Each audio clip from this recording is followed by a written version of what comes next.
Want to raise your chess to a new level? Challenge Yourself is an exclusive, innovative experience designed for Chess24 Premium members. Train like a champ, with a unique set of lessons prepared by the coaches of the challengers. Boris Girlfriend and Co. will help you improve your chess. Play versus a champ. Play a Grandmaster each day in Banter Blitz. Take advantage of this incredible opportunity from June 10th. Go Premium and challenge yourself. Want to rate?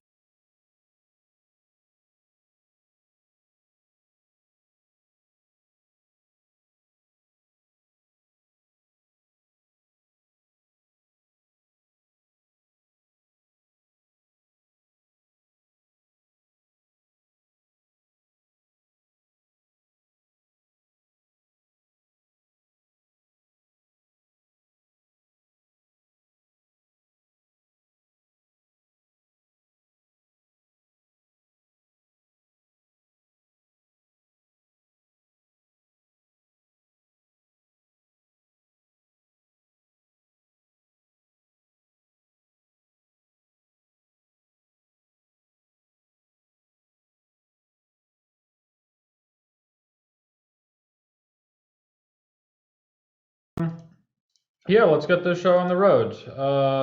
Today in Banter Blitz. I just have to make sure I get this right. Okay, good stuff. So let's get started and see who wants to play. First up, let's go with Mochilo from Peru. Let's play with you. All right, so as always, I'm going to play my Chessable repertoire, which is promptly going in the chat, and we'll see if I can make any trouble with it. So knight f3. And then here I gave e3, and we'll see if Mochilo can cause me problems. So I just wanted to go into the normal semi-Slav. Bishop d6 is not a great move, but I'm just going to stick with my normal stuff. In a 3-0 game, my top priority is certainly just not to get flagged.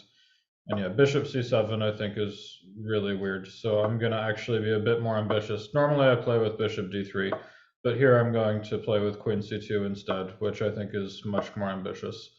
And sooner or later, I'm going to get e4 through. So I'm still in Prague. I'm in a new Airbnb. Those are not my trophies behind me. Those are someone else's trophies. Don't know if people can see them up at the top. But yeah, so here white has taken all the space, and black's position is very suspect as a result. Oh, this guy's not premium? Yeah, clearly I'm out of practice. Sorry, guys. I will do better in the future. But yeah, so here, like, he's just sort of stuck and not doing anything. So I'm gonna start mating him on the king side is my plan.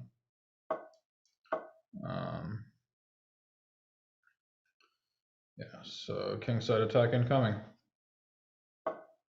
Let's go g5. Yeah, so it's funny, like, I'm actually not even like trying to mate him really. I'm just trying to like squeeze him to death with all my space. It's just the part of the board where I happen to be squeezing him is also where his king is. So let's take with the rook, not allowing any trades, and sure f6. Guess I have to take it. That's fine. And black's position is very bad, but you know I have to be careful. All right, so let's go back to e2. This way I can get to the g file very easily, like so. Let's go d5. I don't want him to play f5, and I'm happy to open up my bishop.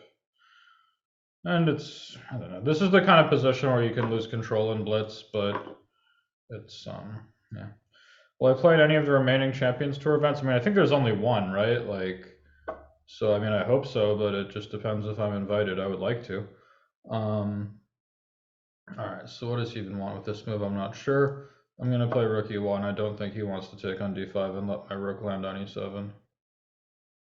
And yeah, okay, so that's a sensible response. Let's, I guess, take this one. And if bishop e6, I can go f5 maybe? I don't know. I think I've not gotten nearly as much out of this as I could have, but it's probably not so bad. Yeah, let's go f5.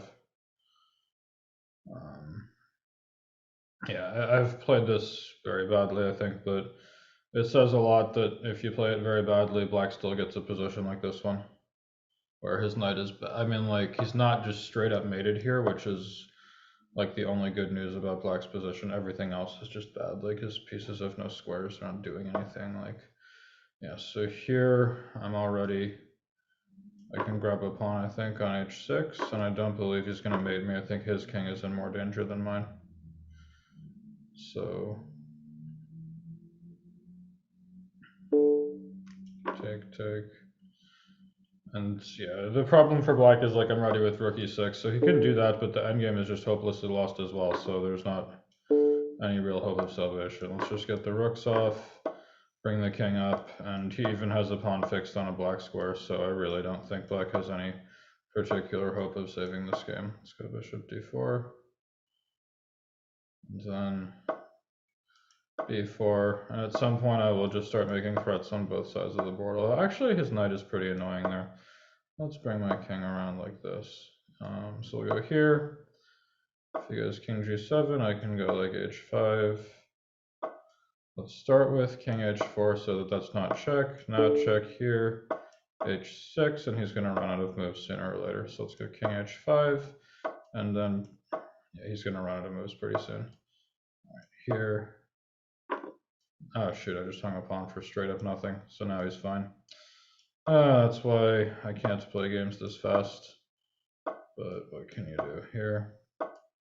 Still might win it. And now I'm probably winning again. Let's attack this knight, and then start bringing the king towards the king side. So we'll go back here to avoid any tricks. And now, yeah, okay, so he flagged, but I think I'm going to win this in the end anyway. All right, so good game, Mochito. Shame on you for not being premium, but yeah, okay. Let's play with Chak Attack. That's a premium member. Okay, so Chak Attack, good luck. Let's have a good game. I'll start with d4 again.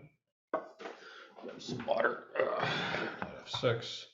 This one, 5 minutes is so much nicer. It's so much easier to banter and not do anything crazy stupid. So knight c3, we get a Slav, and another one, I guess. See if he plays e6, and we get a second semi-Slav in a row.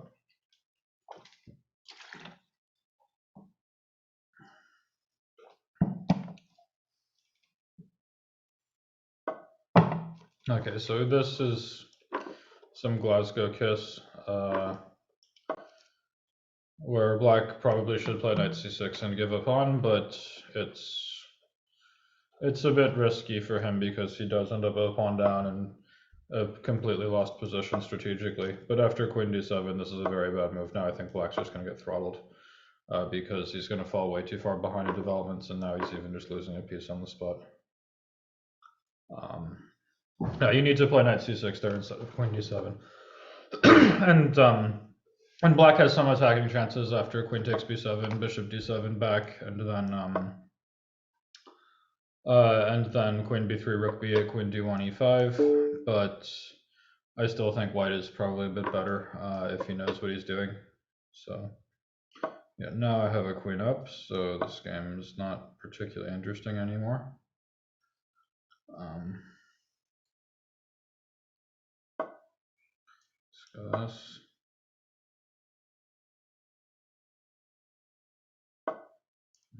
Kick this knight. Guess I should probably not hang my queen. But yeah. Of course, there's not much to say about this game now, so.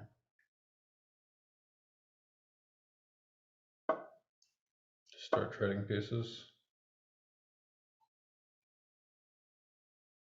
Oh, I see Gerald and Sheila in the chat. Let's trade pieces until eventually we have simplified it down to one. And guys, don't be jerks to me. Seriously, like, if you ask me a dumb question that you know I'm gonna get in trouble if I answer honestly, like, it's just obnoxious.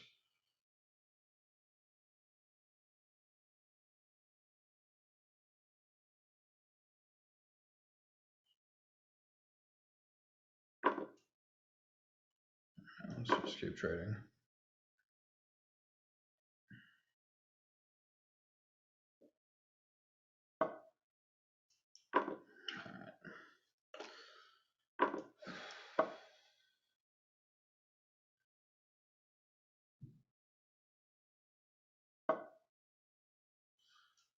Okay, so let's not go rook f2, but this is fine.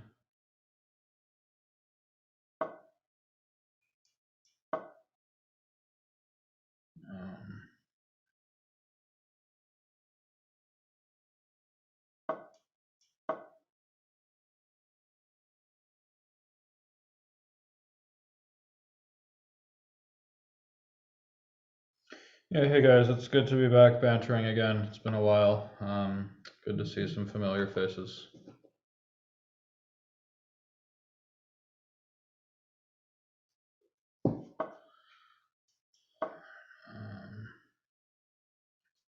This guy does not believe in resigning.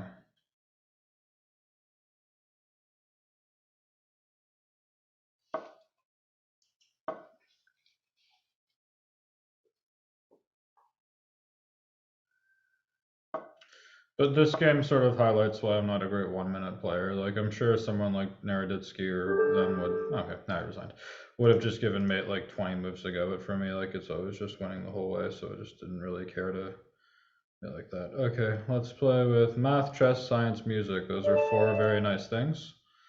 I enjoy 3 of those things. But let's go. All right, Semi-Slav time.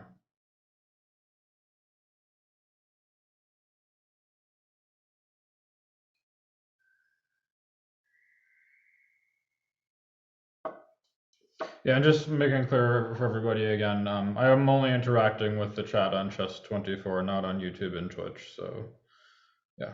All right.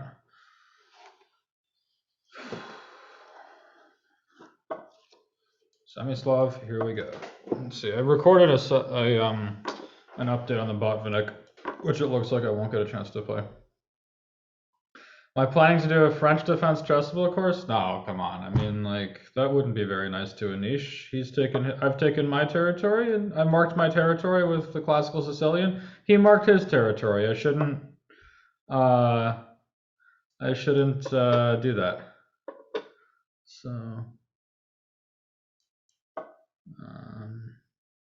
yeah, so here this position I actually think is, surprisingly, I already think White's actually in pretty serious trouble. Like, he can just get himself mated very quickly here because my bishop on d6 just doesn't get countered by the bishop, his bishop. Like, if his bishop were on g5, he'd be fine. But here, like, it's actually incredibly easy for me to just start throwing pieces towards White's king.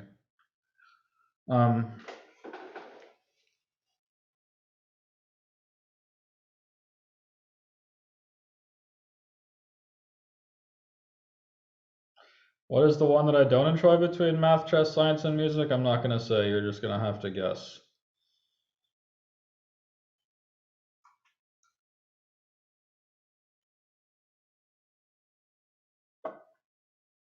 Okay, so that's knight takes f2 at least. Yeah, I'm not going to overthink it. There might have been something better, but you just have to take that.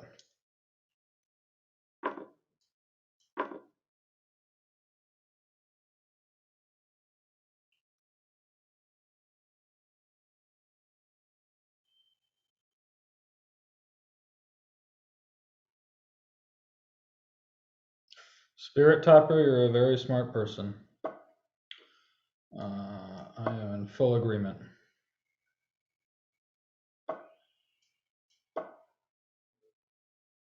All right, let's start bringing pieces towards the king.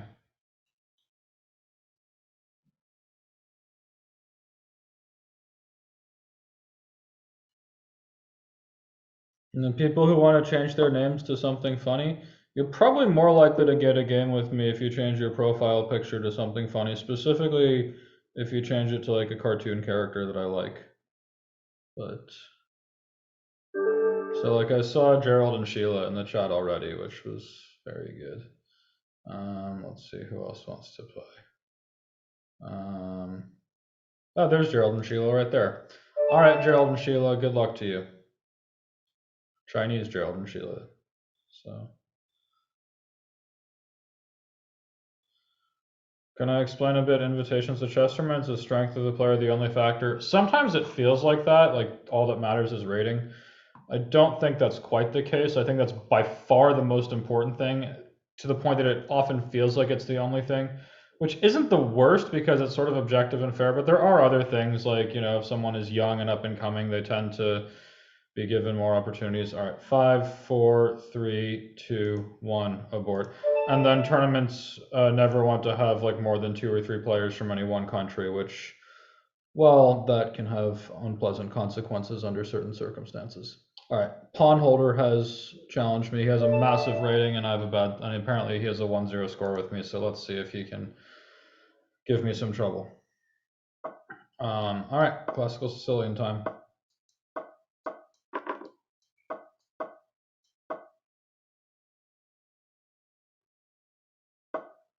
Okay, so bishop d7, and this bishop b5 move I never thought much of. So I can just easily complete development now. In general, I really don't believe in White's position in the Sicilian if he doesn't castle queenside. It makes no sense to me why. I mean, Black just seems to have such a strategically sound position that I feel like the only way you can really challenge it is to try to give mate. And I mean, Black is falling a little behind in development, and the center's opening. It just feels like the most critical thing you can do is start attacking.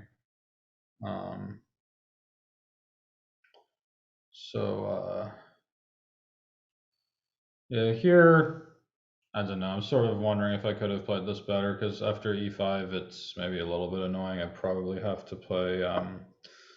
Shit, what is bishop f4? Why not just take this pawn? Let's find out what his big idea is. I don't see it. But yeah.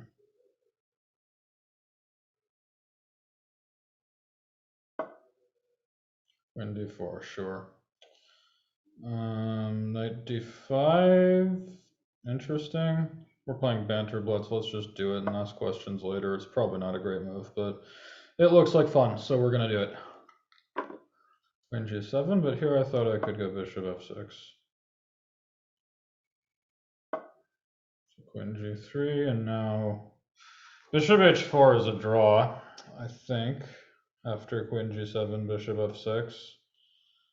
That is probably what I have to do here, because I really don't want to let him play knight takes e4. If I take on c3 and he opens the d file, then actually I am worried about my king in the center. I don't see a great other move, so we're just going to go bishop h4. But I would have liked to have continued the game somehow. I just don't see how. But, you know, this guy's reasonably strong GM, it looks like. To make it a completely effortless draw with Black is fine, I suppose. I don't think he has a choice. Yeah, so here, well, can I play queen f6 actually? Yeah, I can play queen f6. I don't have to make a draw here. Let's keep this game going. Maybe this is foolish, but it looks like it's worth a try, so I'm gonna give it a try. I mean, bishop e5 or something, take, rook g8, bishop d4. I might just be worse, but it seems very playable to me, so we'll just see what happens. Ah, Homer Simpson? Oh, okay, if I see Homer Simpson in my challenges, I might just have to play.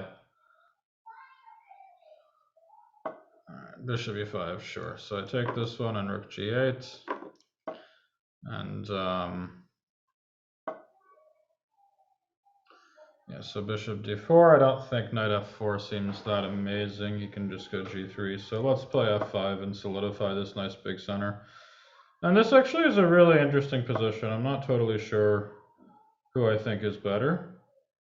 But I'm reasonably satisfied with Black. Like, if he can get knight a4 and knight c5 in under good circumstances, I'm going to be in big trouble, but I don't think that's going to happen. And in the meantime, like, my king is pretty good in the center now. All right, so there, let's just go a5 and get ready to move my rook without hanging a pawn.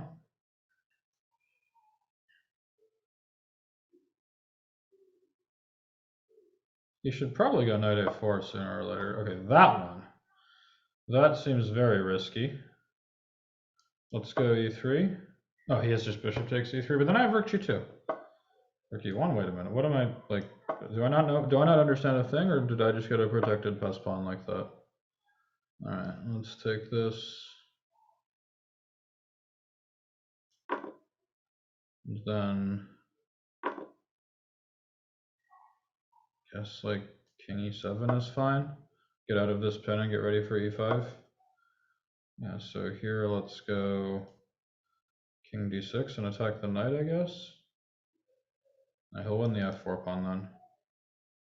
I can go e5. Let's just go e5. If rook e4, I have bishop h3, and he cannot take on e5.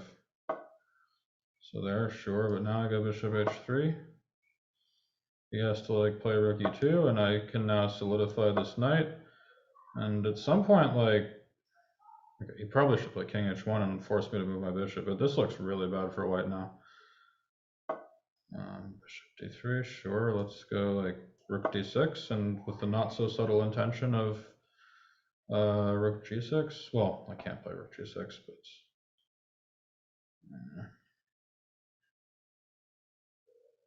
yeah, my next over the board tournament will be the World Cup, so that starts not too long from now, actually. I'm flying to Sochi on the 9th. Knight b7, let's start bringing. Yeah, it's annoying. He's gonna go grab that pawn, isn't he? That's okay. We have other stuff we can do. So let's bring the bishop back to d7.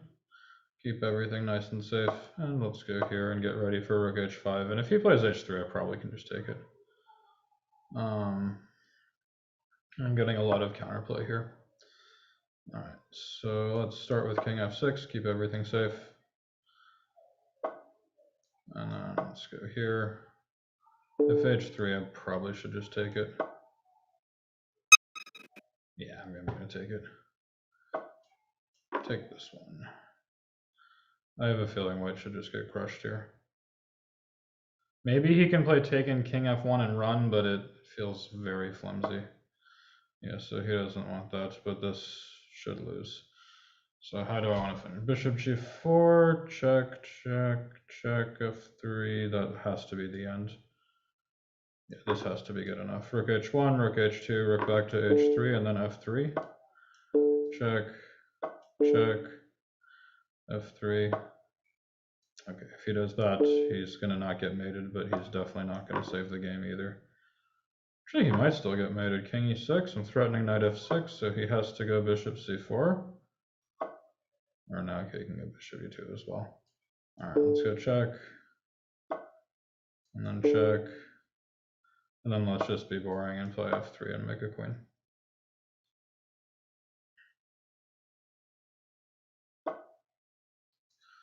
right, take that.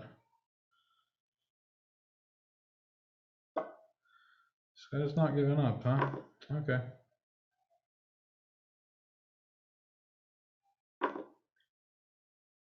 Sure, but I have two passed pawns and I have an extra piece, so this game is over here. And then take and take and check. King e5. Let's go here. Yeah, so this is now very routine. Even I will not manage to lose it, or draw it for that matter.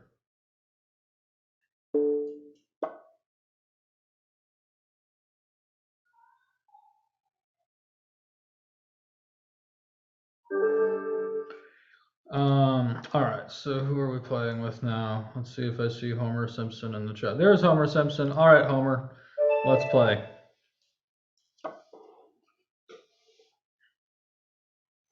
Any tips for studying dragon pawn structures to complement the classical Sicilian repertoire?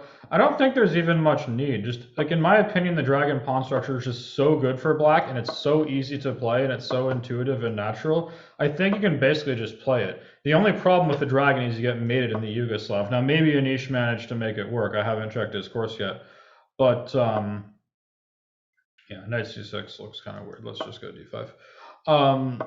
Maybe Anish managed to make it work for black, and if he did, more power to him, but like I just find the Yugoslav attack terrifying.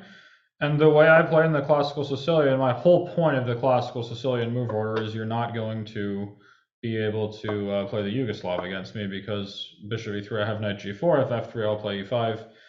And in general, I'm pretty happy with how that goes. So, what are your thoughts on the Chebanenko Slav?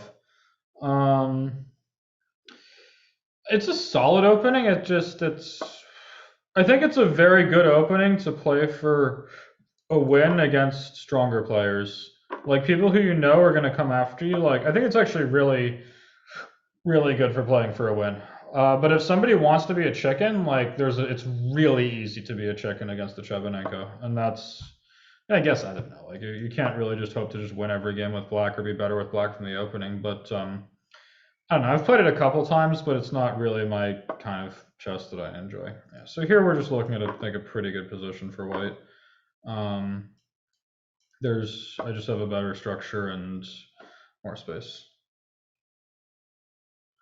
What do I think about the Paulson? I'm not sure. Is that with Taimanov is knight c6, and I know Taimanov's knight c6, Khan is a6, and Paulson, I don't know which.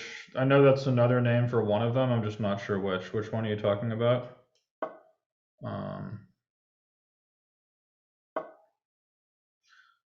No, e6. Yeah, I know it's e6, but is it with knight c6 or a6? Because I know Paulson's not a common name for it, but yeah, I guess f4 was a blunder, but black's position was really bad anyway.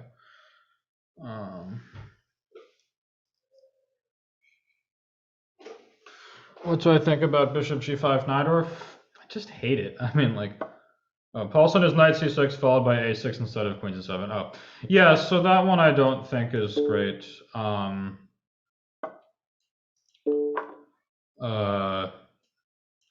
It's not, I don't think it's a great opening.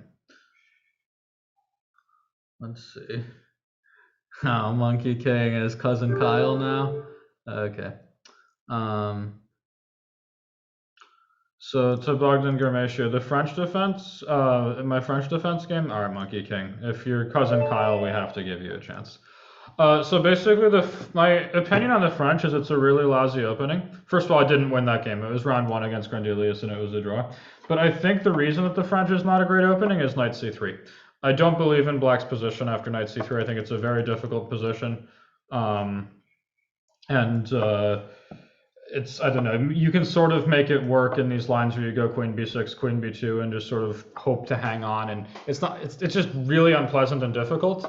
But I think every other line that white plays, like the Tarrasch and the advance, are just not very good. And I'm like very comfortable with black's position.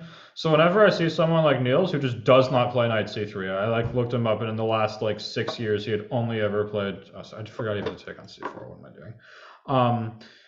He had only ever played knight d2 and e5, so I just sort of bluffed him. If he had played knight c3, I probably just would have ended up worse, but I just didn't think he was going to. He was going to play knight d2 or e5. He played knight d2, and I quickly got a position I was pretty comfortable with. All right, so d5. Why can't I remember anything? This is what happens when you get old. I think I can just take it.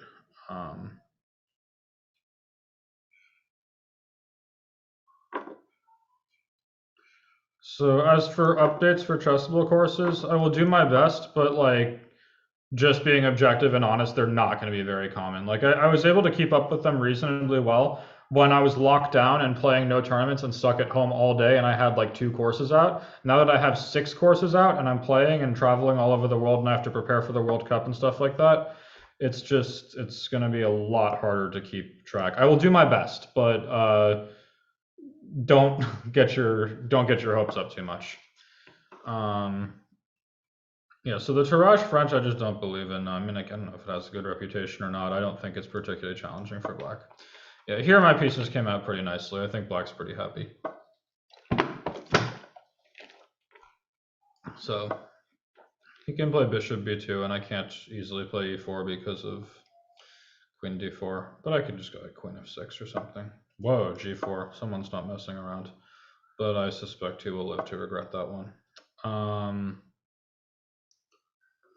So let's just go rook e8. I want to not play f6 because I want that score for my queen.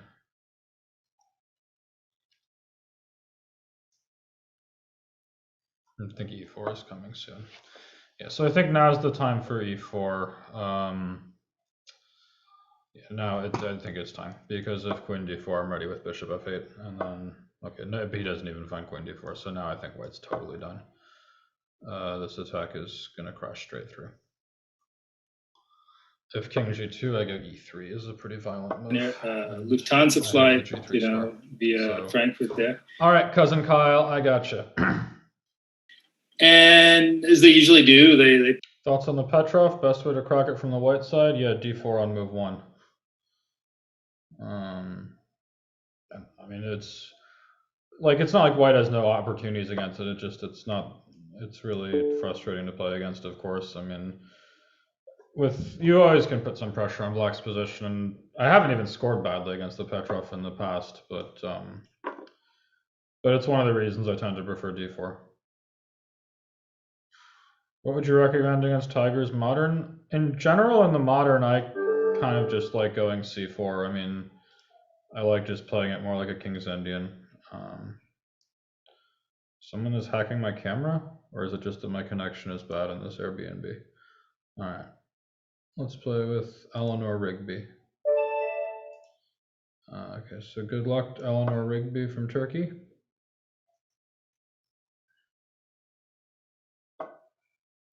Let's see what we got. Okay, so this already is very bad for black. I think the one trick you need to remember is if you play e4 directly, then after knight f6, knight c3, and e5, black is okay. But if you start with knight f3, black's position is really bad. So bishop f5, and this is the part where I'm too stupid to remember what I gave in my own course, but I think it's knight bd2. Yeah, that's not going to help black's position much. Black had to play knight f6, but then I think it's queen b3 I gave. It's very unpleasant for black. Good game, cousin Kyle.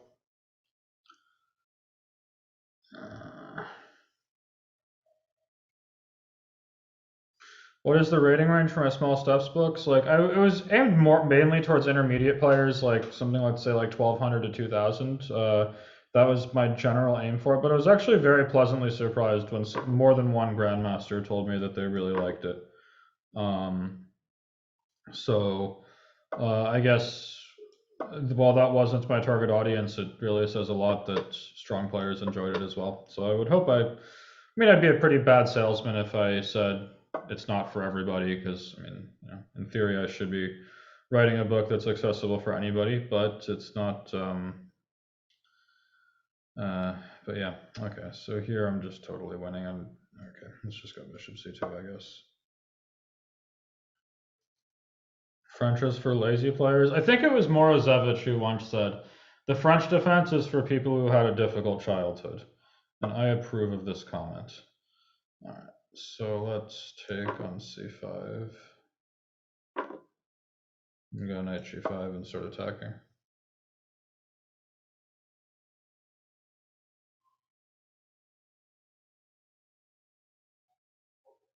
But yeah, I don't know. I've actually really enjoyed playing the French against guys who don't play knight c3. I played it with Niels, and I played it with Gawain Jones, and I played it with Gruzon, and I made mine. Looked at it right on the front cover there. There was this article which had been published in the New York Times, because Herald Tribune is owned by them. I'm not wrong, he underwent sexual reassignment surgery, right? To become. It depends a lot if you teach or not. If you teach, so was it difficult to write this book? I mean, do you have any? How good you are at marketing here in Navarra, in Pamplona, pinchos. Remember this small tapas? Sure. Really everywhere in Spain. Just by playing, like well over 2,600. There's no doubt about that. I mean, I know, like when I was young, like say when I was like 18 or 19, and I was Nevada has also like not quite a GM. Like I had to. Rioja, I mean, I lived in a shared house with 4 other chess players, and smooth, fantastic wines, at, $30, $40 an hour to Vino Tinto, just so that I could pay for plane tickets to go play in Europe. I had a very different upbringing. I didn't have like sponsorship or anything because I just wasn't that good. I started late. But good to know. But yeah, it was. No, yeah, that you like Spain. I had to teach a lot to like be able to pay to go play in Europe. But then when I got good, the money really started coming in. The rewards are pretty good up at the top. I mean, there's things that make it harder now and then that happen, but now there's a lot of tax on it. Okay. Yeah, I can imagine. But there, it's just. You've already played with your daddy. See if you learn anything from him. You know, I really. You got the pinchos here in Navarra, in Pamplona. Pinchos. My audio is messed up. I don't know if tech support is on the call. Nevada has also, and it's next to Rioja, which has those amazingly smooth and fantastic wines. Very loud voices talking European Championship football in my audio. It's weird. I don't hear anything like that. Okay, I'm just gonna keep playing. So knight GF6. Let's go E6. And now I have to see if I can remember this stuff from the course. Yeah, so D3 is a chicken move, of course. White's best chances to play for D4 and C4, but I think I found reasonable antidote to that. Let's see.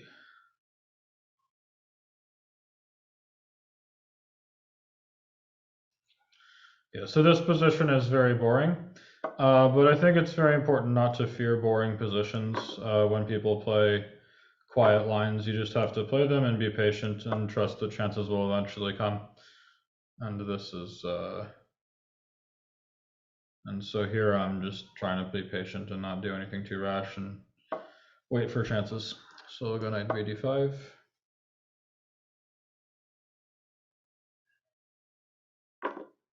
I should take with the queen. His queen will be better than mine. So eventually this endgame is probably pretty reasonable for black. Do I think f3 is good against an Imzo Indian? It's a very sharp line. I think objectively black is very much fine. But if he's unprepared, it can be a very good surprise weapon. I've played f3 now and then. It's not my main move by any stretch, but I mean, white's just got almost nothing in any opening now anyway, so you should just be like playing lots of, at least at high levels with white, you just have to play a lot of different stuff and keep people on their toes, and maybe you'll be very lucky if you get an advantage at some point. So I don't know, when I was playing in Prague, like my first white game back after, you know, what was it, 16 months off was against Duda, and I got a completely winning position straight out of preparation. That's something that like maybe happens once every 5 years against a guy as strong as him. You know, it's like a huge deal if you can get any like a nice advantage with white out of the opening against somebody really good. To reach like just a straight up winning position right away is really, really rare. All right, so what's going on here? I can go bishop d6. If c4, I take it, take d1.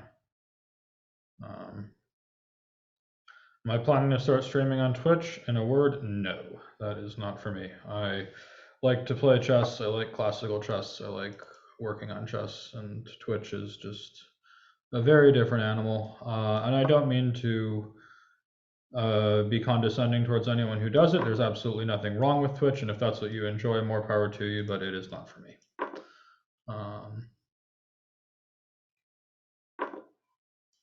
So it's a pawn holder. It's boring when you face a French player who just goes for some draw positions. I don't know. I mean, you talk about like the Fort Knox variation. I mean, I don't think that's very drawish. It's solid and it's frustrating to play against and break down, but like, I think white's better. And you have chances, you have like very clear chances to play for a win.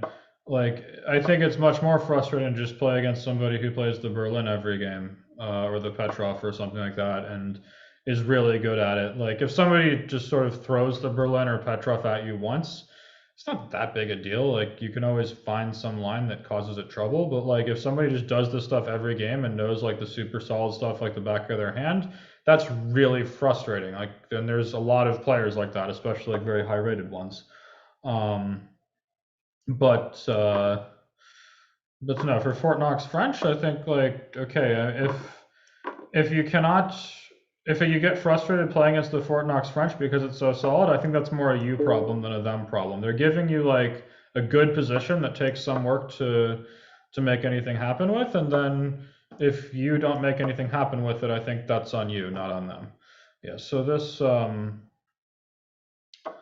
this endgame should be very promising for black. So do I want to take a2 or do I want to go rook h2? I think I want to go rook h2 actually.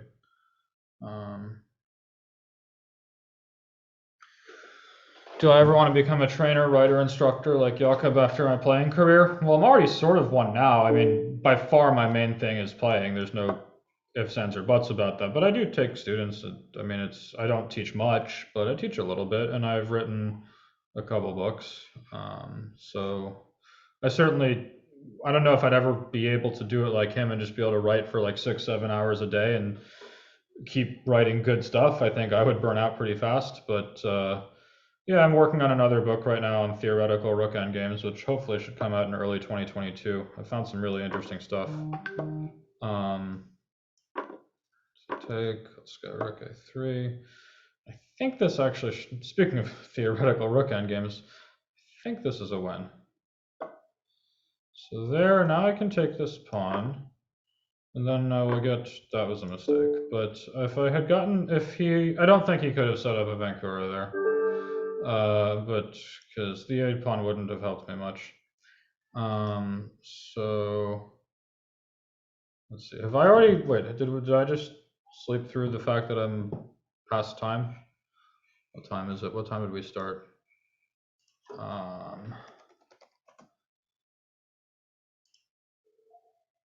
No, never mind. We didn't start 7. We started at 8. Okay, yeah, no, we're still, well, not even close. We still have 45 minutes. Okay. Let's keep going. We'll play with Nordarao. Says he beat me once, so maybe I can get some revenge. Nordarao.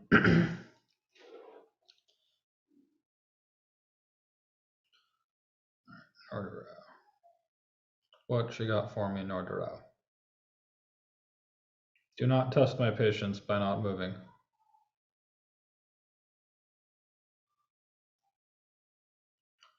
5, 4. There we go. All right. Who do I think has the best chance to be the next world champ? It's just like Magnus is so much better than all the other guys that it just strikes me as I do not see Magnus losing a match unless he's like seriously unhealthy or something. Like I've played with all of these guys. I've played with them a lot, and I can just tell you that Magnus is better. And in any one game he can go down, but it's just so hard for me to see him losing a match anytime soon.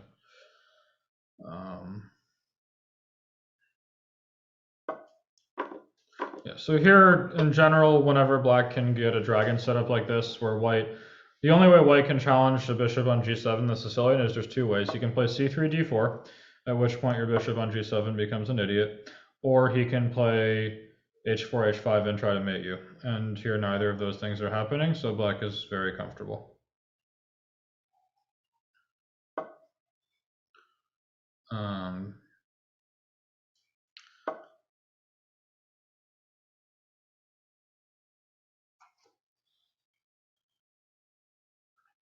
But yeah, this is a very comfortable position for black. I also think the absence of white squared bishops is very helpful. There's a lot of dragon positions like this where if white has gone like knight b3 after bishop g7, one of black's best plans is to go like bishop e6, knight e5, bishop c4 and force these pieces off. Because like here, this c4 square is going to be incredibly annoying for white to deal with. I'm already also tempted to just take c3 at some point. I don't think I'm going to do it yet, but like,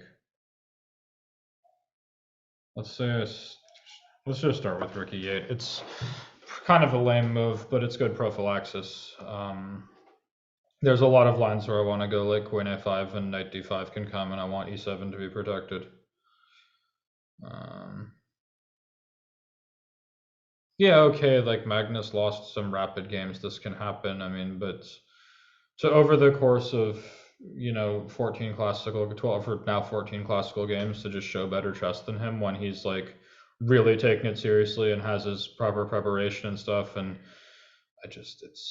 he's just better than the other guys. Knight b1. That I'm not going to pretend to understand, so I'm just going to grab his pawn and see what his idea is.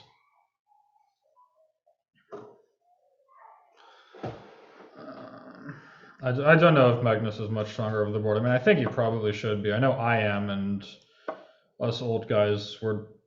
Magnus probably has spent a bit more time playing computer chess on the internet than I have, but I still have to believe he's quite a bit better on a physical board.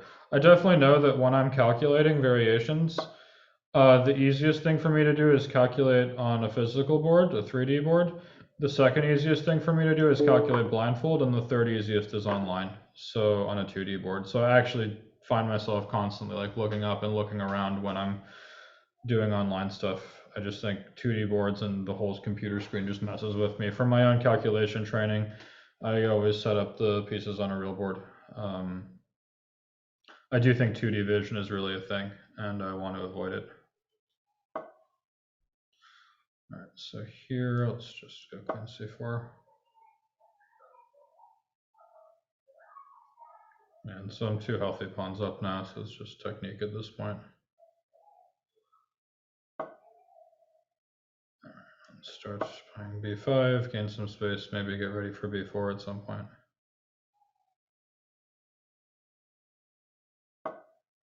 Sure, all right, so what's big idea? Knight f5 is coming next or something like that if I'm not careful. I guess it is. Let's just go e6 and stop that plan before it starts.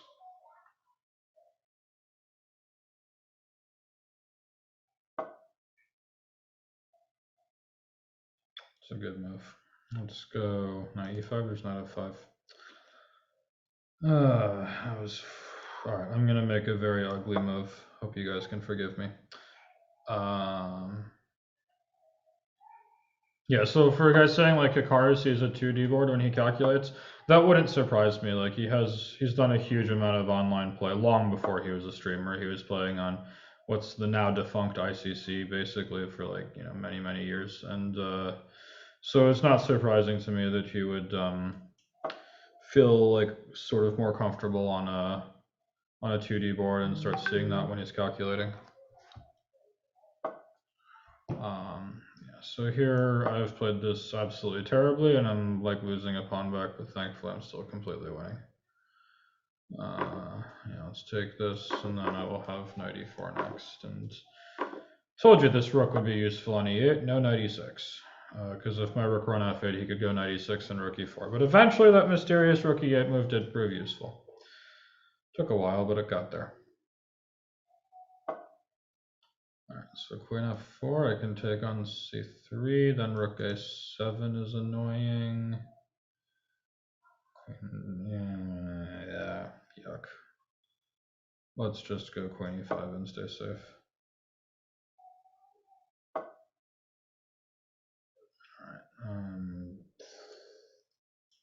let's just force the queens off.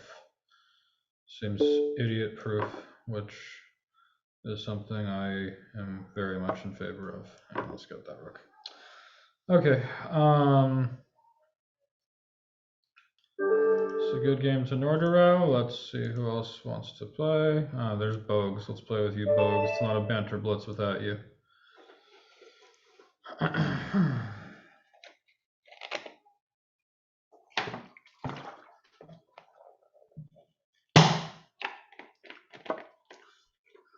So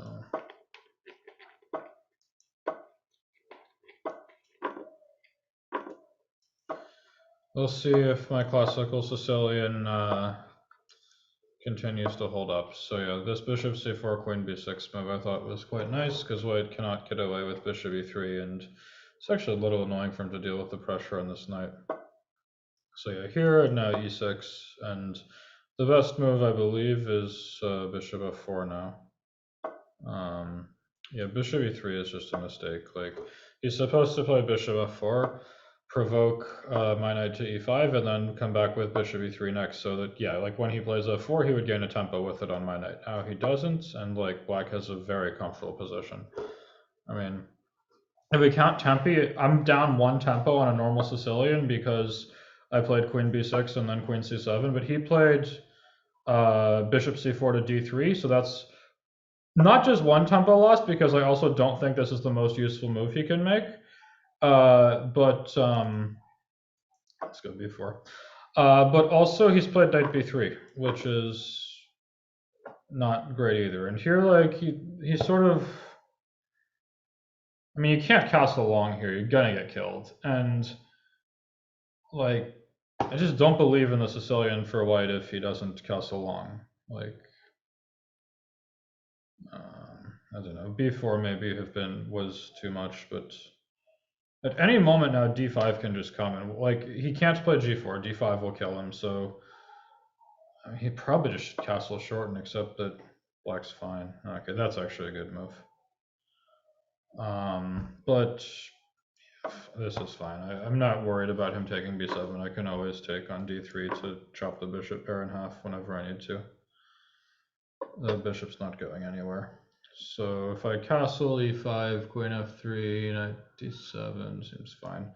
So let's just castle. He still can't move that bishop. And at some point I'm just going to go like rook fc8 and I don't know. I could have already considered taking on b2 there. I was a little worried about bishop d4, but yeah, I think like white's position is just sort of tough now. My WhatsApp is going off in the background. To close that. So let's go back to the game. Queen h3. Okay, so that's not a subtle move. He's clearly trying to mate me, but I think if I take this bishop, he's not going to, and then I take on b2.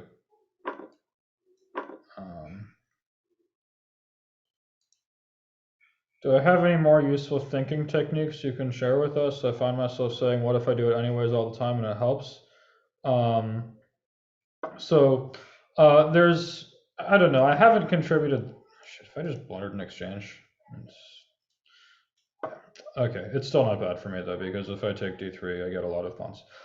So I haven't contributed that much towards chess understanding. I think there's some nuggets I have, like one from Small Steps 2 that I was very happy with was, if you have a far advanced passed pawn in the middle game, the best strategy is almost always to attack your opponent's king, which sounds completely backwards because you have like this passed pawn, but in the middle game when there's a lot of pieces on the board, it's very rare that you can just like shove a pawn, go like c4, c5, c6, c7, make a new queen.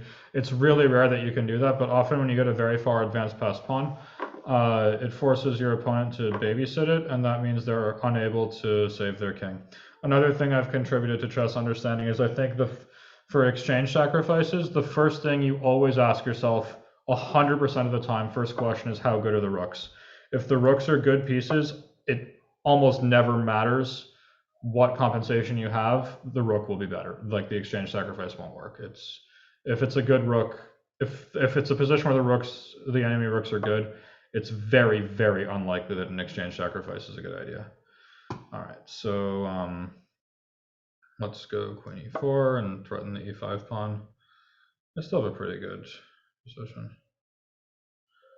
If I had played the Banter Blitz Cup, no, I did play the Banter Blitz Cup. I lost to Sanal Vahap. I mean, no, I don't even think it was an upset. I think he was a favorite in this match. I mean, obviously, like I'm better at like classical chess, but he's just been playing endless online events in the lockdown, and I haven't. So in terms of 2D board vision, like playing super quickly, especially when you're bantering, which makes it feel more like bullet than blitz, like I just think he was much better than me.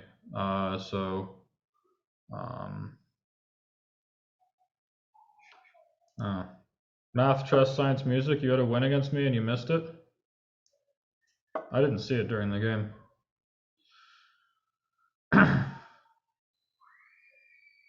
Yeah. It wouldn't surprise me if I blundered mate somewhere. I've sort of been feeling kind of loopy today, I guess, and playing kind of loopy at that. But like this game, I just dropped an exchange at some point for dead nothing, which was not the smartest here. So here he's going to try to mate me, but I don't believe it. My bishop will come back to f8, and then my king is totally safe. And here when we're talking about exchange sacrifices, and again, the first question is how good are the rooks? Wait a minute, did I just blunder mate again? Queen h7, rook h3 was just mate. And now it doesn't work anymore because I have bishop h6. Wow, what a day. What a day. Yeah, so that time I did just straight up blunder checkmate. but luckily he didn't see it. Okay, so h5, and he's definitely not mating me anymore. In fact, I might mate him. Wait, I was about to play knight e3, but then I started to get worried about some kind of ill-timed queen f6. Let's just go a2. All right, that feels way optimistic. Let's get rid of the bishop on a1.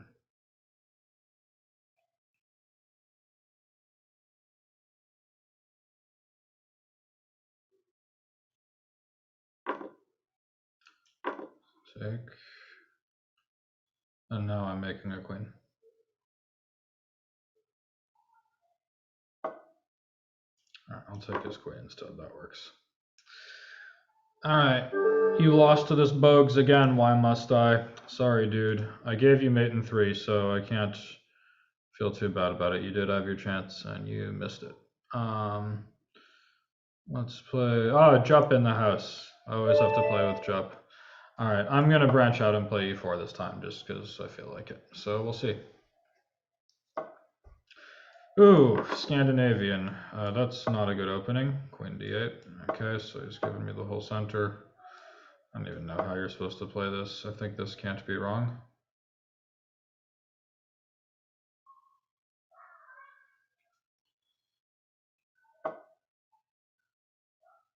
Alright, so let's go bishop c4. I don't understand why people subject themselves to this. Alright, knight f3. Do I think that Dubov Tarash is a serious opening? Yeah, I mean, Dubov's a well-prepared guy. He has good opening preparation. And the Tarash he plays, it only works against a knight c3 move order. It totally fails against knight f3 move order without knight c3. But the way he plays it against knight c3, it's not so stupid. All right, so let's bring the bishop back to d2, and then we'll go knight e5 and start throwing g4 and h4. Scandinavian, I've just never been able to take seriously enough, I guess. I mean, I know this move queen d8 exists, but just somehow. All right, so okay, I guess he can play knight e5, but then d e5, bishop g6, f4, and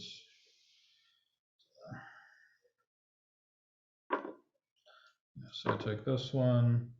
F4 is coming, and so no, this is why the Scandinavian sucks. Like, I think I've just played this game really badly and given Black like the best possible position he could ever hope for, and I still think he's just worse. Like, okay, I'm about to make a very subtle move. Please go stop f5. And then end up with the bishop on h7.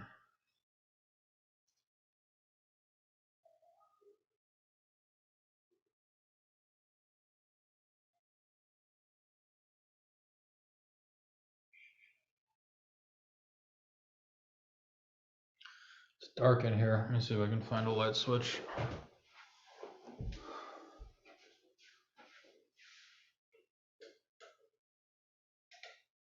That's not a light switch. It's a light switch. Yeah, there we go. Okay, sorry guys. I just realized it was getting dark and I needed more light. So now I'm back. So he's played bishop h7. Let's go f5. Bishop g5, sure. I'm gonna take this one and then put my bishop on d3 and then ask him what he wants to do about this bishop on h7, which is a very beautiful chess piece. All right, so I'll take with the queen, I guess. If he wants to play an endgame with queen g5, that is 100% fine with me. Like, his bishop is just not gonna get out, so I'm gonna go like stick my king on d4.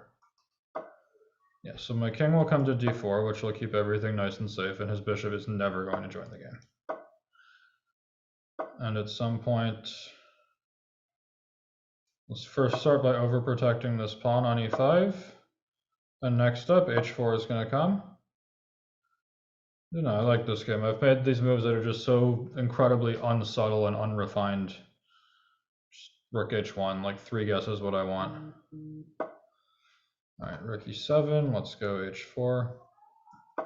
And I think black is very much done for here.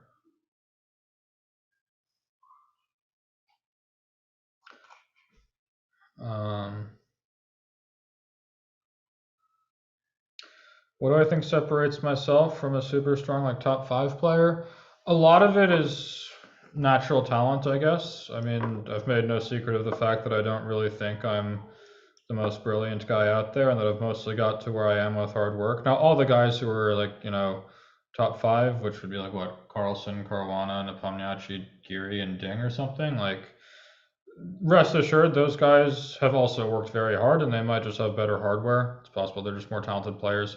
Also, like, if you consider my life, I mean, I know this is like an absolutely shocking thing to hear, but I actually went to school.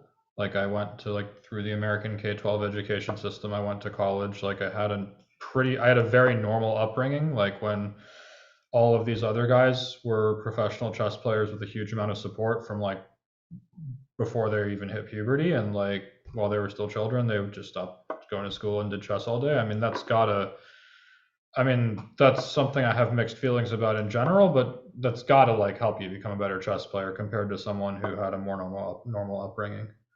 I mean, that's not an American thing. Like, no one in the U.S., or at least from my generation, nobody who was raised in the U.S. ever had like that upbringing, really. All right, so here, and yeah, eventually this endgame ended up very bad for black. All right, good game, Jup. Choose a better opening. But yeah, all right. GM Carlos Obregon. Let's play with Carlos Obregon. 3 minutes, so this will be a fast one. And I might get flagged, but that's okay. Suerte, Carlos Obregon. What you got for me? Let's see if the Trustable course holds up against a Grandmaster. So I give CD5 in the course, and then Bishop G5, and Bishop H4.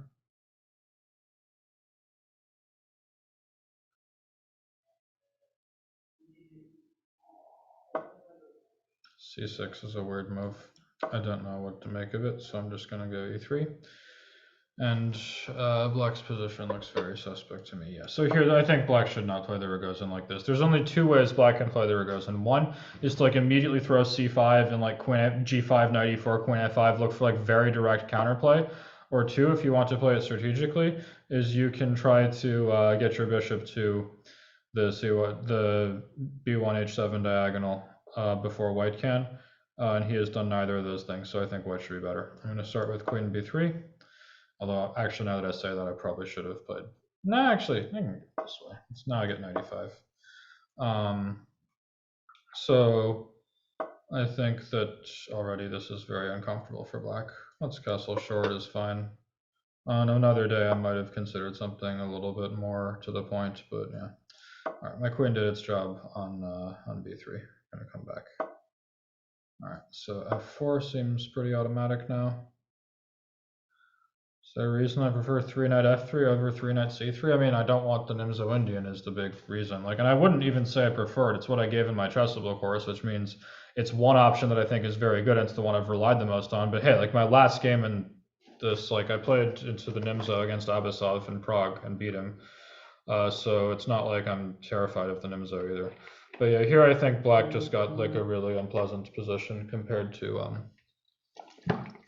what you normally get in the Rogozin, and this just feels like a dream Carlsbad for white. I got the knight to E5, I got F4 through. He never was able to get the white squared bishop off the board or get any major counterplay, and this feels very unpleasant for black. I mean, he's still solid, which it will take some effort to break him down, but the position feels very good. So let's start by centralizing the rook. Knight F8, sure. Let's go H3, just control the G4 square, can't be too wrong. Knight FD7. Don't really want to trade bishops, do I? Probably not. Let's go Bishop G3. He can force it with Bishop H4 if he's that desperate, but this will help me get Queen F2 faster. Knight B6. Let's go F5 and cramp his pieces a bit. So yeah, my thought was I would always just meet that with queen g3 and get my queen up in his face. Queen g5.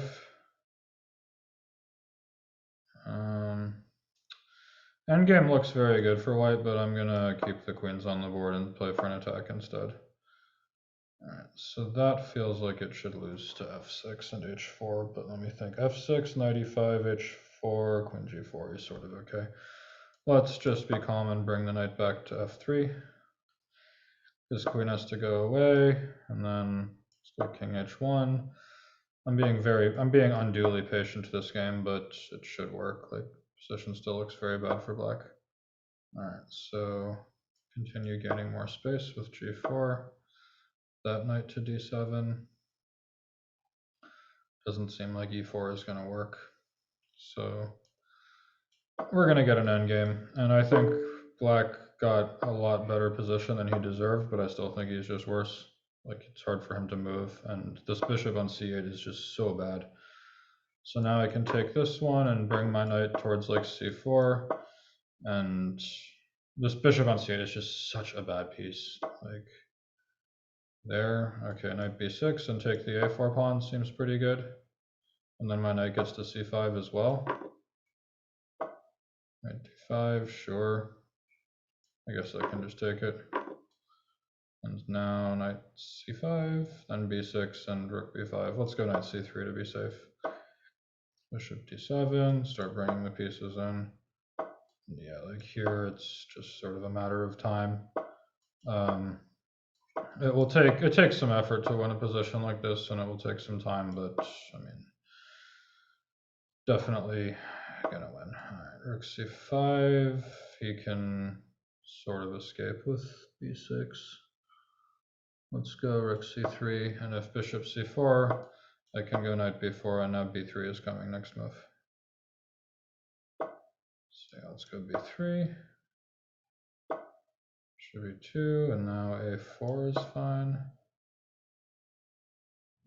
And I think I've outplayed this guy pretty convincingly. Let's go rook c5. And then take it and take another pawn. So let's say check. Knight b6. Knight c4 next. Or knight c8. Yeah. Okay, so yeah, I don't know if that was the best clinic against the Queen's Gambits, but I think I could have gotten much more than I did. But at the same time, I don't ever think black was ever particularly close to equalizing, so I was happy with how this went against a pretty strong opponent. But yeah, I think he misplayed the opening and got a bad version of the Queen's Gambit instead of Thurigozin. So let's play with Suman Mishra. Good luck to you, Suman Mishra.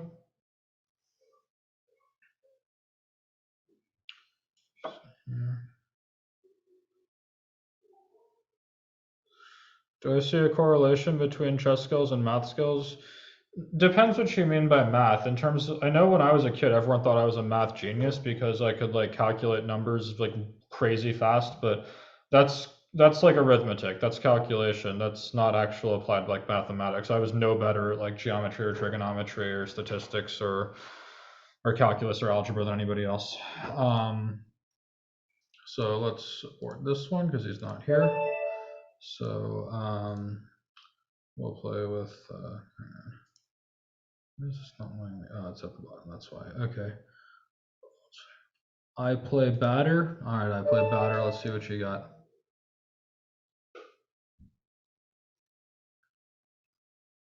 All right, let's go with the semi-Slav repertoire. Representativa Hedrez, maybe, we'll see, I don't know. Yeah, so I'm still following the Chessable repertoire, which I'll put in the chat here once more, just for anybody who's interested. It's now a complete repertoire with like full repertoire for white and black based on d4 for white, classical Sicilian, and semi-Slav for black, which I was very satisfied with and has been working well for me in my own practice. All right, I played batter. What you got for me? And yeah, to Landau, I love Walnut Creek. It's my home. I moved there. I bought my place there 5 years ago, and it's Couldn't be happier. It's a really great place to live. So yeah, G4 I don't remember so well. I know I gave H6 in the course, and I know black is fine after just about every move, but for some reason I think he's supposed to play bishop d2 here as prophylaxis against e5. H3 just feels like e5 should come. I don't really remember what's up, but I'm just going to play e5 because it feels like it should work. I'm pretty sure you're supposed to play bishop d2 or else e5 comes, if I recall. Do I have any courses designed specifically for advanced players? Not really. I mean, I think my chessable repertoire is a pretty advanced thing. Like I was giving openings that like going out to, move 20 and stuff, and new ideas that I was playing myself and like my games against the best players in the world. So I think that's pretty advanced. But I mean, any opening course is never really geared towards one level. It's just geared towards whoever wants to learn the opening. I think theoretical rook endings, when that comes out, which will be a while because it's a really dense and hard book. When that comes out, I think that will have a lot of advanced stuff in it. There are rook endings in there that I didn't know myself that I now do that just sort of blew my mind, and I think that's going to be very difficult stuff. But yeah, I think Small Steps 2 was also a more advanced book than Small Steps 1. All right, so we got ourselves an attack versus attack scenario, but I have a feeling I'm going to be faster here. I think my pieces are coming in too quickly.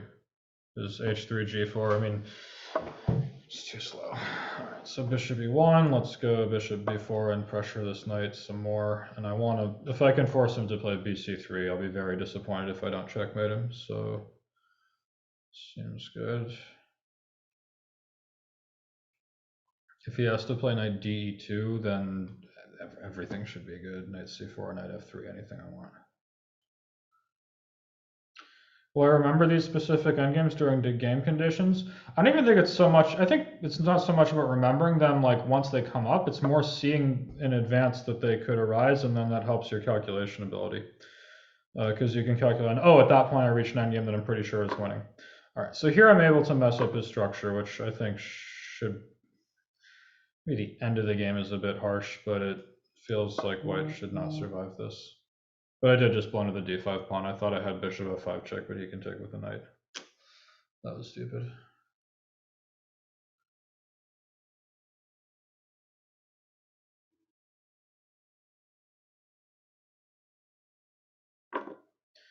Yeah, so he saw it. Let's go queen b6 check instead. I still think, even though I've just straight up blundered a central pawn, I still think white's position is very dangerous. So king a1, let's go rook e8, I guess. No, he can play rook b1 or something. And it's probably pretty reasonable for him now. This knight c5 was a really bad move. Not the most brilliant one I've ever played.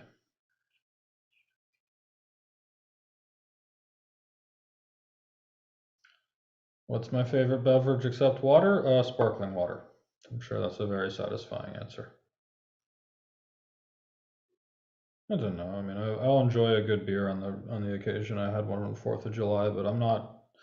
I take my physical health very seriously, and I have a theory that alcohol is generally not good for you. So yeah, that's a very strange theory, I know. All right, so let's go queen a5, knight c3 feels too optimistic. Let's just duck the queen back to c7 and get ready for knight c3 hopefully soon. Did I just hang b7 as well? Jesus, what's wrong with me today? I have hung so much stuff today. All right, so if I go knight c3 and let him trade the queens, the ending has to just be winning for white. So I think I have to keep the queens on and just pray. So we're gonna do that. Man, I have played so badly today. No, this was the point. Bishop f5 didn't win the queen. That's why I played knight c5. I thought he couldn't take d5, but there was if I played bishop f5, he can play knight takes f5. All right, so here no tricks. I just have to go knight g6. It's funnily enough, I mean, chess is just unjust. I have played this game so bad, I deserve to completely lose it, and here I still think black has reasonable counterplay. Guess bishop d2, bishop b5, wow. All right, I'll take it. I'm happy to see that move. Now I get a bunch of weak squares to work with. So let's go knight c5. I guess he can go knight d6, but like I just start throwing stuff with knight d3. There. Let's go queen like a6, I guess. I don't know. I'm 2 pawns down, but this is not so bad anymore, I don't think. My pieces have like good squares and starting to make threats. And he's running out of time. All right, so let's go rook e4, ask that queen where she wants to go. And stuff could start hanging pretty soon. All right, let's attack her again. Probably should have just taken e3, but let's see.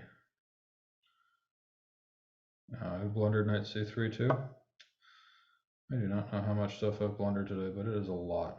All right, let's go rook e6, kick this queen again. It was starting to annoy me. Knight e4. This game, I think, I will set the record for like the most hung pieces without losing. I've hung a lot of pieces. All right. Thoughts about the chess community in general? Toxic, or is this overblown?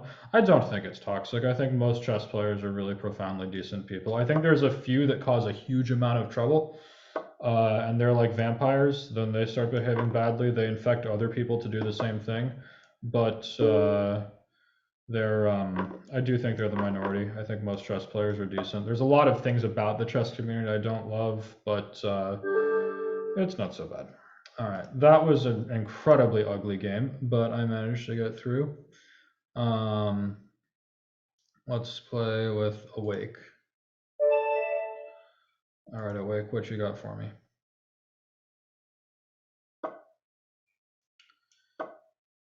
Like, I cannot begin to stress how bad that game that I just played was. All right, so G3 does not make sense to me if black can develop the bishop outside the pawn chain. I never understood the point. All right, so here let's go queen b6. I guess he can play c5, but I never thought this was good for white. So I came up with this idea in the course that I was very happy with, which is the key thing black needs to know is not to develop the knight on b8. If you ever play knight bd7 here, you just end up worse. But the point is, you can go, now I think it's time because I'm ready to meet b4 with a6 and he's not able to get b5 in. But the point is, normally if you want to leave the knight on b8 so that you can go a6, once you've played a6, then you're ready for knight bd7 next and he doesn't get b5. So it sort of forces white to, it sort of puts white in a now or never situation where he just has to play b5 right away. And then your knight will go to c6 instead.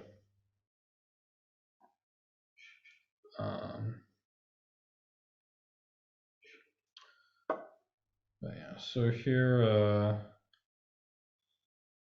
let's get my rooks closer to the center. I have a feeling that's where I should be playing and breaking through with like some kind of central stuff.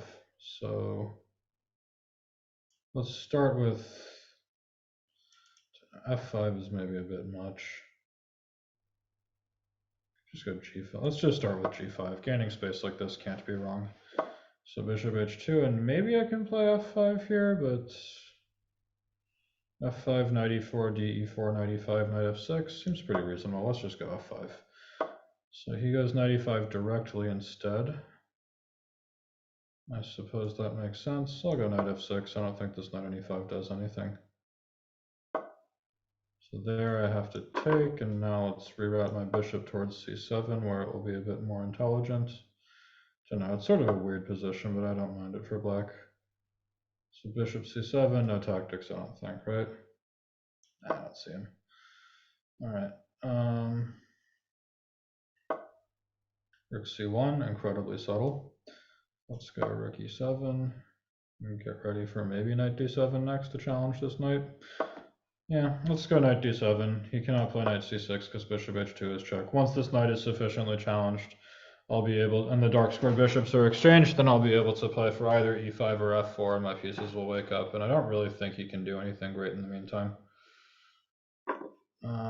So yeah, let's take h2 and take d7, and now f4 could be coming. Yeah, let's play f4. And I'm getting a lot of counterplay. Right, what's that? Can't I just take this and take d4 and now it's gone? Okay. Yeah, I know all the guys over 2,700 for sure. I mean, I like some of them more than others. I don't think that's going to be wildly surprising. But no, like 2650 plus players, I know a lot of them too. I mean, there's definitely some that I just don't like and I don't think are great people, but they're the minority. I think most chess players are just decent for sure. All right, so we've got a few more. Killer of GMs. I haven't lost today. I have to play this guy. This guy will do it to me, I imagine. Is that V? Yeah, I think he's got a V for Vendetta profile, so.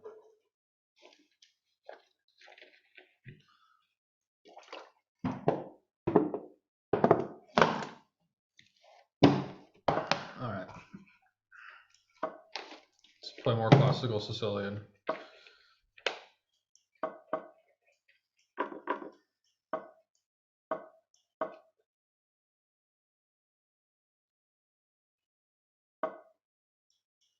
Okay, so we're getting into a mainline rouser, and yeah, I do believe Bishop G5 is far and away the best move. But I'm pretty sure F4 is a bad move order. I'm trying to remember exactly why. I think after H6, White has to be actually really careful now. Like, F4 is not a good move order. I know this much is true. I'm pretty sure H6 is why. And then after Bishop H4, Bishop E7, it is not easy for him to find a good place for his queen.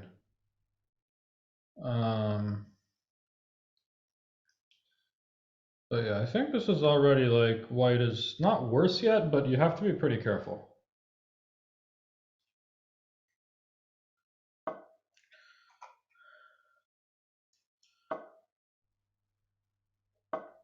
Okay, so Queen D3, but now I can't remember anything. I think it's just E5 here. Yeah, I'm pretty sure E5 is the move. Yeah, that's right. And then the point is that in this endgame, yeah, so this endgame after Fe5, DE5 comes, and then I take with a bishop on D8 and white castles. And basically here, I think he should probably start with bishop C4 actually, but basically here, if he had started with bishop C4, now I'm fine no matter what because I took this diagonal. But if he had started with bishop C4, the point is because black hasn't castled yet, he can play king E7, which I think is a very good way for him to coordinate his pieces. All right, so let's go. Knight D7 wasn't bad either, but I like this better. I can play knight H5 or something next, and here I think black is very comfortable. Okay, he heard me about knight H5, but just go king E7, nice active king.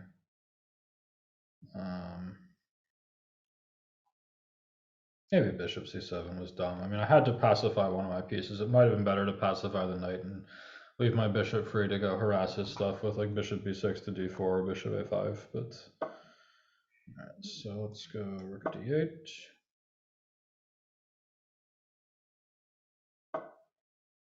Can be 2, sure.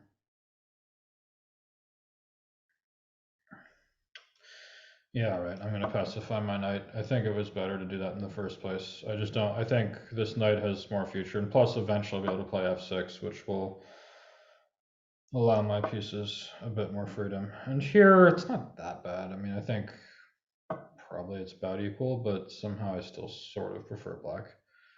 Let's get this bishop to G6 and hopefully harass the E4 pawn a little bit. No, somehow I don't like my position all of a sudden. Okay, but that's not a good move. That's a bad move. But that makes weak squares. D4 is now a very weak square. Like, let's go knight F8 now, and I'm going to start to pounce on this weak D4 square. If bishop C5, king E8, I'm totally fine. If knight C5, bishop E6 should be annoying for him. And once knight E6 comes, also knight G5 is in the air. So here he goes and grabs that pawn, which feels very greedy, but I do think was probably the best move. But he's so uncoordinated that it's going to be hard for him to get his queenside moving, and I think I'm going to be able to like potentially take the e4 pawn, and if that happens, it's probably pretty reasonable for me. I don't know though, he plays bishop e3, I was just about to say. Alright, let's take this d4 square that I was so happy about. Doesn't seem like it even does that much, but it's going to be very hard for him to mobilize his pawns. d1, sure. Let's go, like rook a8, I guess. I don't like this. This knight can't move, and he can't take twice because I have bishop e5. So,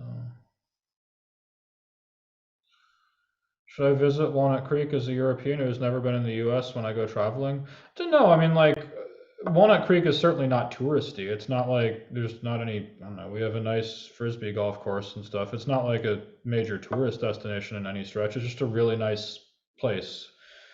It strikes me as more of a nice place to live than a nice place to visit, but I mean, you're certainly always welcome to visit. I mean, whenever, you never think of anyone saying like, oh, I visited Walnut Creek as opposed to, oh, I visited San Francisco or I visited Berkeley. Like, that's where all the touristy stuff is. But if you like nature, if you like, you know, hiking trails and stuff, and if you like really good food from all over the world, then Walnut Creek is a very nice place. All right, here's 3 connected passed pawns. Let's see if you can do anything with them.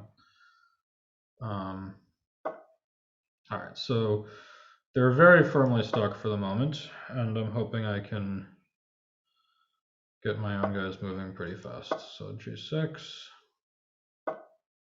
g2, h4, then f5, and my pawns are coming to life too. Let's go bishop e6.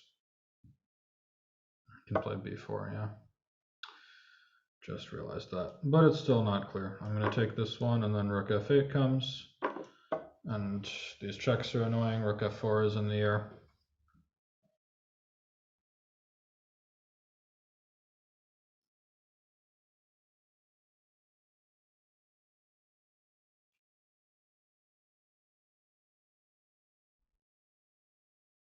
No, it still isn't clear at all, I don't think.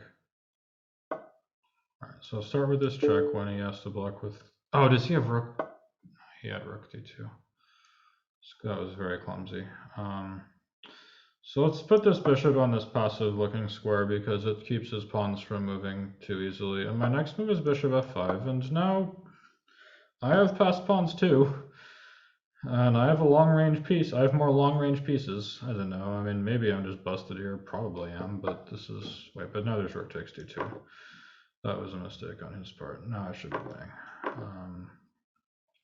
When you're dealing with like big passed pawn races like this, quantity of pieces is incredibly important. And here, actually somehow my pawns are blocked pretty nicely, but let's start with bishop b8, which was aimed as prophylaxis against b6, but maybe it just doesn't do anything.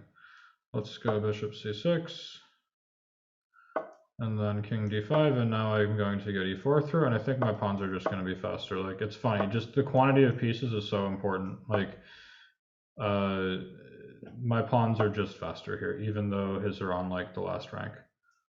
Like here we go, e3, and I make a queen first. Yeah, so I will promote first. And then, let's see, so check on, just d3 is fine. Bishop d2 probably worked, but this is quite sufficient. Yeah. Good game, Killer of GMs. We're going to play one more fast one. So let's see. We're going to play with Sirian. It's 3 minutes game. All right, good game. Good luck, Sirian. Let's play a good game. And yeah, good game, Killer of GMs as well. I managed to escape. But yeah, so I gave g6 in the chessable course, and I would not be worth my salt if I didn't play my own recommendations, at least in Banter Blitz. So let's do that and see if I can get a good position. Okay, so 97, this is how I gave it, and I think this setup is very comfortable for black.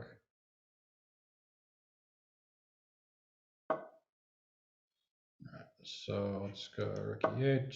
Seems natural. Getting some space with a5. These positions can get really uncomfortable for white for what it's worth if he's not careful. So take and take. Knight c4, sure. Let's just go f6. It looks kind of dumb, but I want to get bishop e6, and it's not like my bishop on g7 is really doing that much, and I don't believe he can punish me for it. There's some lines like this on the King's Indian where like white can, I mean it would be reversed, so it would be black, but you could try to fight for the d6 square, but because I haven't had to play c5, like this just doesn't do anything, and I'm ready for queen d7, rook a d8, and eventually I'll play bishop f7, and once e5 is sufficiently protected, then f5 will come. And I will have fixed the bishop that I sort of rendered passive. And here already, I just like my position. I think I have more space for basically nothing. So we'll go rook a d8.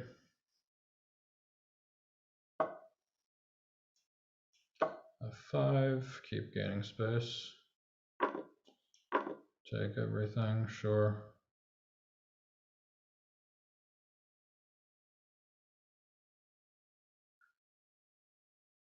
Yeah, this is just unpleasant for white. I mean, he's not dead or anything, but it's really unpleasant. You probably should like take d5 and play bishop c3, but it's ugly. All right, so bishop c3 directly instead. All right, let's go h5 and gain some space.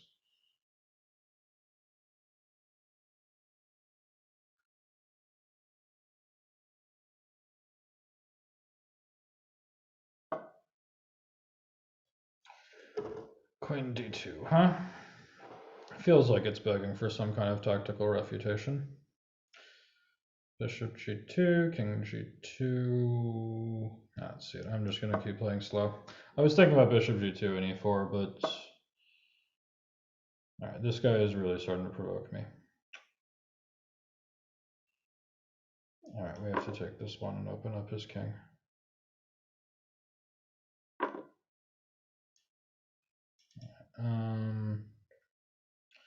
Just take e1 so that I can take on bg7 with my queen, and knight b2 is hanging.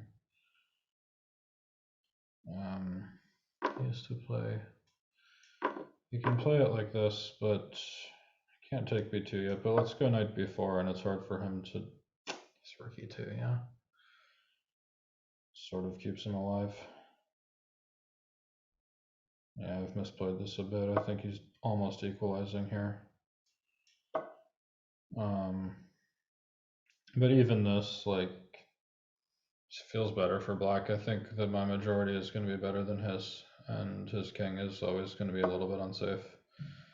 I've definitely misplayed it, but I still think black is for choice here. All right, so let's go knight f6, which does a few things. One, it gets ready for knight g4 at the right moment, but two, it gets me ready to play rook e7. And once, like, if we can trade rooks and my queen starts getting active, that's when things could fall apart for white. So I'm going to start with rook e7. If I can take the e-file, and he might just get checkmated in like 3 more moves. So let's test that hypothesis. Chekovich, knight g4, and sort of feels like mate. Maybe queen f4. Yeah, he heard me. Feels like I should be mating him, but I don't see it. You had queen h2, queen h1, king e2, queen g2, king e1. It's annoying that he's. Let's just go king g8. This way queen c7 isn't check, and he's actually almost like stalemated, actually. Yeah, king g8's a nice move. Okay, knight e3 seems fine. Yeah, let's go knight e3. He has to play queen f2, I think. And I'm going to be boring here. I'm going to count, well, okay, now I have knight g4. But if he had played knight f1, I could have just gone knight takes f1 and queen c2, and I should have been pretty routinely winning. All right, so good bantering, everybody. Good games. Thanks for joining me. This was fun. I think I managed a clean sheet despite an egregious number of blunders. But yeah, good seeing everyone. See you next time.